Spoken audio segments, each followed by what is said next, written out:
Yo! Congratulations my friend on clicking on this video.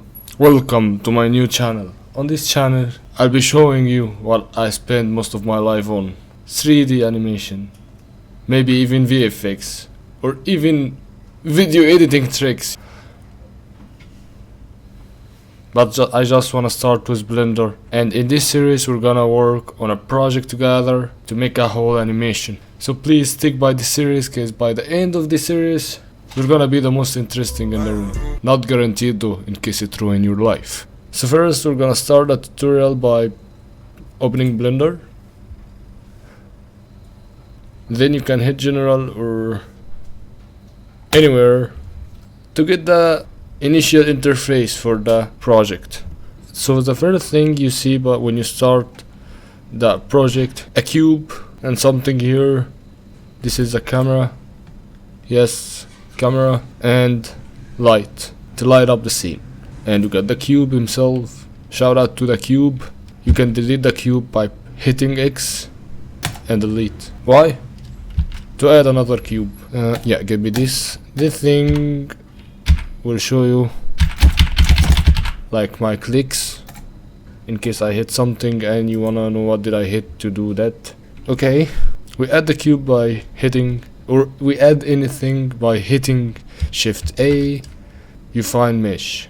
Mesh is the the molds where you do the 3D modeling on. So you get like plane, cube, circle, UV sphere, icosphere, cylinder, whatever. We got monkey even. We can add monkey, man.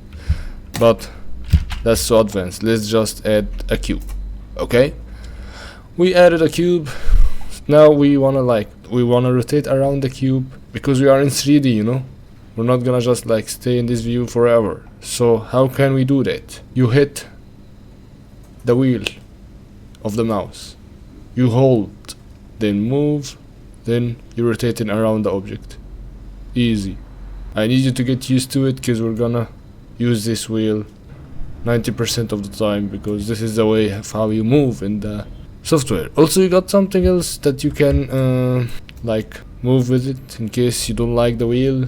So if you wanna change that and you don't like to hit the wheel too much, you can like get the preferences and input and emulate 3 button mounts, and you can just hit Alt to rotate or Alt Shift to pan.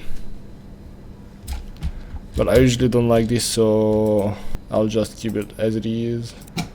I'll just disable this for now, and I'll keep on using the wheel because the wheel is not broken, you know, and it's much easier. And also you can hit Shift with the wheel to pan. It's as easy as this. Now after we knew how can we navigate, leave Shift if you want to just rotate around what you're focusing on, and hit Shift with it in case you want to pan and focus on something else. For an example, like there is a cube here I'm focusing on. I want to focus on something else, I can go there, focus on it.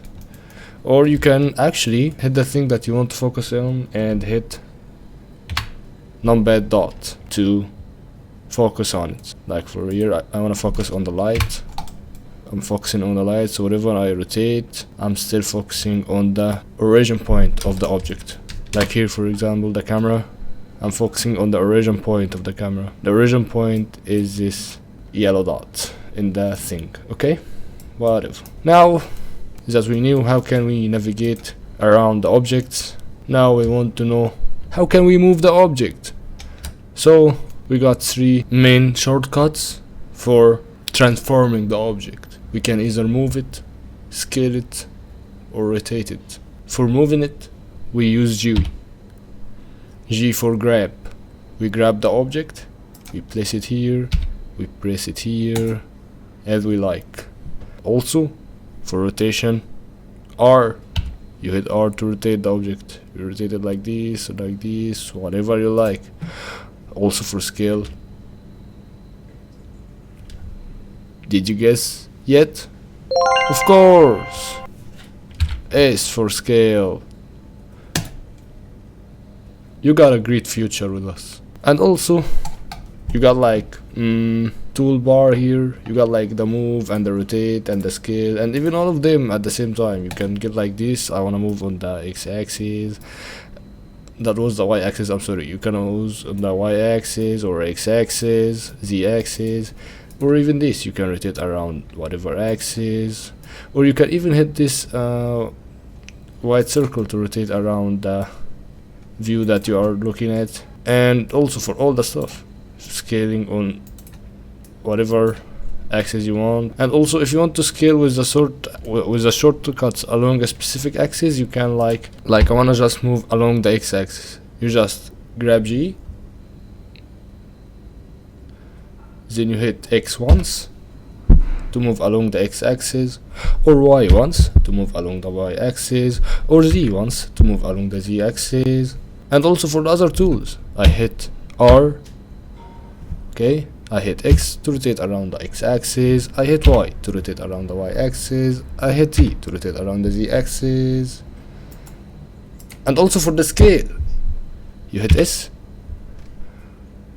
then you hit X to scale along the x-axis, or hit Y to scale along the y-axis, or to hit Z to scale along the x-axis, the z-axis. I can't make it any easier for you, bro. If you are dumb, just get out of here. Also, I wanna make like a problem here to show how can you do like a trick. I mean, like it's tips and tricks time. If you got like the object aligned like this in the viewport, and you, for example, hit S and you want to scale along the X, it will just still go along the x-axis, but it will just get wider with a weirder shape. So it's not a I want to try this on the monkey so that you can understand. Just let me get a monkey. Okay, so let's say if I want to rotate this, scale this like this, it's perfectly scaled like this. But if it's like, for example, it's aligned like this, okay, this is not the same shape, I believe so. Whatever, what I'm trying to say is that if you got an object and it's not aligned perfectly on the axis, and you scaled along X, for example, you just increase the height and the length. You didn't just adjust the length along the x-axis. So if you want to just adjust a specific dimension while the object is aligned like this, you hit X, let's say along the x-axis of the object, not of the world, you hit X twice. Now you are moving along the axis of the object itself. See?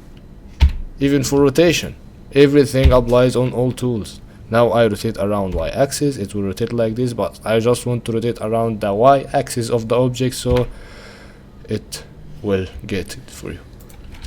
Okay, another one last thing so that we can finalize everything about the movement of the object. I hope that I got everything about it, because I'm doing this course from the top of my head because I'm a genius, so I didn't script it down. If there is something that I missed, I'll tell you about it later. Anyway, I want to make it simple for your beginners. Also, you got like these squares. What does it mean? If you hold one of them, then you move like this, you will just move along the other two axes without getting on the third axis. Like, for example, let's make a case here. I will get you a plane real quick just so that I can demonstrate this. Snap on the thing. So I believe that this square is perfectly snapped on the plane. Okay, so if I just use this blue square to navigate the thing, he will just move along, he will always move along the y-axis and the x-axis like this. So if I place this anywhere, it will still be perfectly snapped on the axis that you are on the plane that you are on. I'm sorry, I apologize for my weak language. Okay, now somebody from you nerds will ask me why won't I just do this with the middle and it won't snap, brother. That's why this is for. You just need to use this if you want to stay on the same plane. What am I saying? Plane. Also, the shortcut for this type of movement is if you can just like hit grab to grab something. You don't want to move along the z axis, for example. You just want to stick to the floor. So what is the z axis? Yeah, we got the shortcut for it. For z, we want to exclude z axis. So while we are grabbing the object, we hit shift z, then we will always stick to the floor.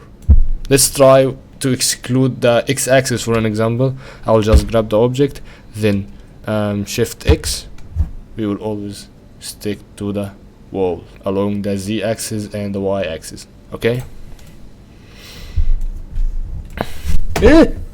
Just stay here. Don't try to kiss me. The voices. I spent my entire life trying to adjust this camera angle, god damn it. Okay. Also, you can do that along the other tools as well. You can like hit R, shift Z. What am I doing? That's dumb, bro. If I do, okay, whatever. Yeah, you can. If you can also like navigate with these or these, but nobody uses that, man. Just be a man and use your shortcuts. We're gonna create worlds, man. Don't spend time on just navigating with your mouse and your other hand. I don't wanna get freaky. Also, yeah, you got something here that I wanna tell you about here, bad. The cursor. What is the cursor? Cursor is a cursor. Wherever the cursor is in your 3D world, and if you decide for an example to add something, it will just get snapped to that cursor. And also there is something that I need to tell you about before I complete talking about the cursor. Everything got an origin point, as I'm saying. The origin point is this yellow dot, and later on I will show you how can you change the position of this origin point in the object. Like if you wanna like rotate an object around that origin point, like let's see this is a door and you want later on to animate to rotate that door.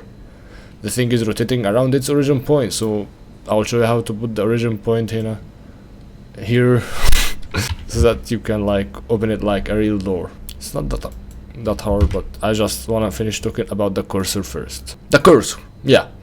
How can you change the position of the cursor? By shift, right click.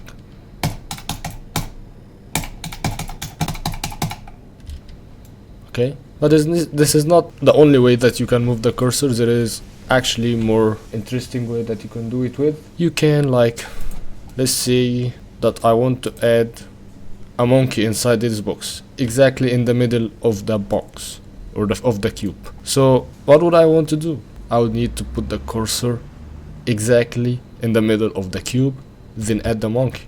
Correct? Correct. So how can I just do the perfect snap for the cursor? Will I just do it like this?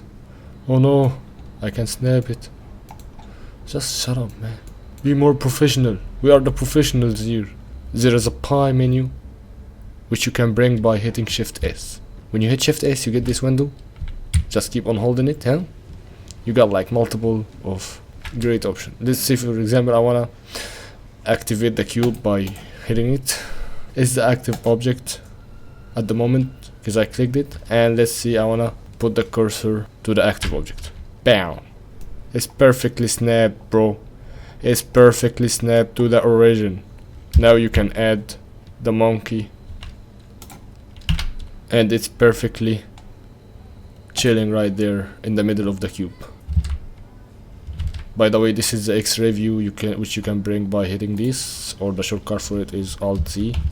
This helps you later on if you want to see stuff behind each other. Let's get this thing out of here so that you can see the monkey inside the cube chilling. What else?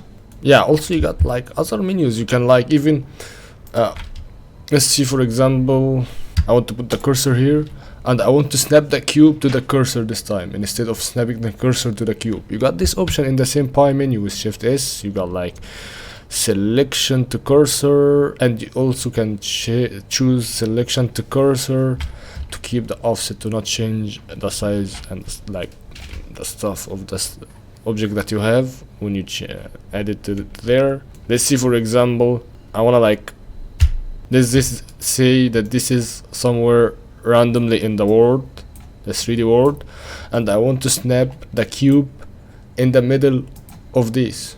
I'll hit Shift S, cursor to select it. The cursor now is perfectly snapped to the middle of the plane. Now let's select the cube, Shift S, and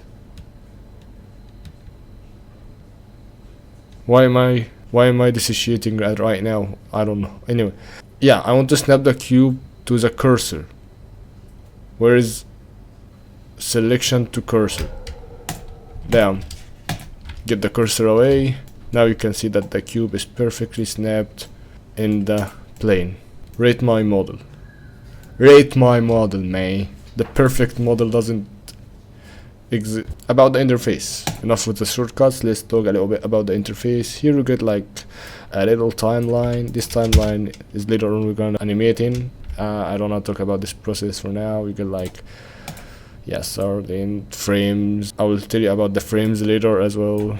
Also you get like here like you can like control stuff in it. Most of the controls you can do like here you can control the render properties, how you want the scene to look like at the end, or how you want the computer to calculate it for you. Also here you got like how do you want the video, like the properties of the video, like the resolution, 1080p, 720, stuff like that, 144, my favorite. And also the frame rate. You can get like 240 frame rates here. Only nerds will choose that. And also we got like but I will talk about in details more about every tab in this. Here you got like the word settings, like if I just get this bow bow bow bow bow, you can change like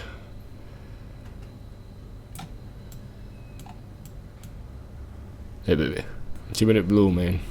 This is the one that we was at before in the beginning. We get like the properties of where is everything located and the size of it and everything. Here you can like move the thing along the x-axis, y-axis from here by just holding the button, and you can see my hand like moving, rotating, scaling, and other stuff. Later on you can animate the particle system, where you can like do like particles from the air, like firework or or you can make like dust in the air, or like maybe what, sparkles, like sparkles or leaves. You can make like a huge amount of little particles to float in the environment. And you can change the shape of the particle, and you can make it glow as well. Here you get like the physics. I believe that if you could like give a quick look here, you will understand what is this about. Clothes. This is for like if you want to make like the clothes of your model, like act like real clothes. For example, fluid. If you want to make like liquids and other stuff. Collision. You got it here as well. Here you got like constraints. I'm really in love with this tab, man, but we're just gonna keep it for its time because it's a little bit advanced. Not little bit. Actually, it's a little bit. It's a little bit not advanced. It's medium level type shit. And also in this menu you get the hierarchy. The hierarchy contains the objects that you have in the scene. You got the plane, the light, the cube, the camera. Susan is the monkey. Here you can like organize all of your stuff. Like I want to make a collection now. What was the shortcut for the collection? God damn it. Okay, I will right click. I remember that there is a shortcut, but it's not in my head at the moment. I'll get it for you. Here you can make like new collection. For an example, this is like folder. Let's see, for example, I want to put Susan here in a folder on her own, and the rest of the scene will remain here. So this is the scene collection, and you can also double click to rename, or F2 to remain whatever the thing that you are holding, activating. Now the plane is active. For example, I want to hit F2. I'll change the plane to plan. Okay. Also, there is something here that I want to address before I leave. You get like 4 types of shading for your viewport. Yeah, actually this is called 3D viewport. Yeah, the basic thing that I should have told you. This thing is called viewport display. So when I say viewport display, mom is calling. خد كلم امك. Damn man, the cowboy hat. I mean my cowboy got the cowboy hat in the camera. The family, the entire family is in the frame. Shout out to my family. Okay, so yeah, this is the viewport, the 3D viewport, okay? I can't stress it anymore. This is called the viewport, 3D viewport. I just want to double check. I love to double check everything, I'm sorry. Because I'm an epic perfectionist. Yeah, viewport. Okay, now that we know that this is called viewport, you can view this viewport in 4 different ways. The first one is the one that we are on right now. This is called solid. Everything is solid, no colors. I believe that you can color them sometimes in a way. Yeah, I don't care now. When I know it, I will tell you about it. Okay, so you got like the solid, everything is just gray. And also you got the material review.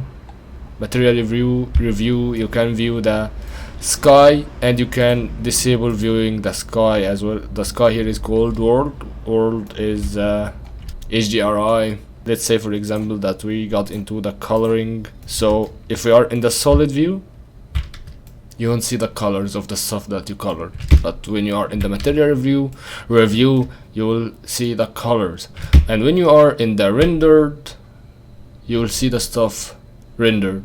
This will be the final result, and you can, it's not like the very 100% final result, because you may tweak some little stuff in the rendering settings for the final result, but it's so close to the final result. And also because we are running on Mr. GT 730, shout out to him, my epic bro. The GPU, you will find it pixelated like this because this is the way of how I render stuff. I just keep like this and he like boop boop boop boop. Here you can see he's rendering, he's calculating. Bro is thinking of how your image will look like at the end. This is also because of a way how I render cycles and EV and all that stuff. Actually that was the CPU all that time. Shout out to my CPU, the i3. But actually I usually like to render with Mr. GT 730 because he is much faster. My G, look how he's syncing so fast. And also you got the one that we didn't talk about it, the wireframe. I rarely use it. I barely use it. So I like to stay in the solid while I'm like working, because as you can see it's much smoother, because Mr. GT 730 doesn't stress how this would work, because there is no like light bounces here and there that he want to like know where is every ray going, but in the render he do. So we'll find that the work is not going to be the best. Also here you can, or you can't, I don't want to talk about it now. There is way more to talk about this software, and I don't, if you like the idea of the animation, I just want you to give it a little bit of more tries, because yeah, it's not like easy and it's not like hard. If you love this, you'll just stick to it whatever what.